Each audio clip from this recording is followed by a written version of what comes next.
Welcome to Prasanna recipes. ఏంటంటే video ఏంటి అనుకుంటున్నారా? ఇది ఏమనుకుంటున్నారు చెప్పండి చూద్దాం.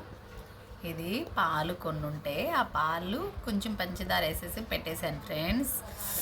అస్సలు ఎంత టేస్ట్గా ఉందంటే, నేను ఎప్పుడు కలాకండ్ చేస్తాను, అయితే కొంచెం నెయ్యి ఎక్కువ యాడ్ చేస్తాను అందులో, అది సూపర్గా ఉండిద్ది. ఇదేమో జస్ట్ కొంచెం పాలు ఉన్నాయి కదలే అనేసి పొయ్యి మీద పెట్టేశాను. ఇది అయింది ఫ్రెండ్స్. ఎంత బాగుందంటే ఇది.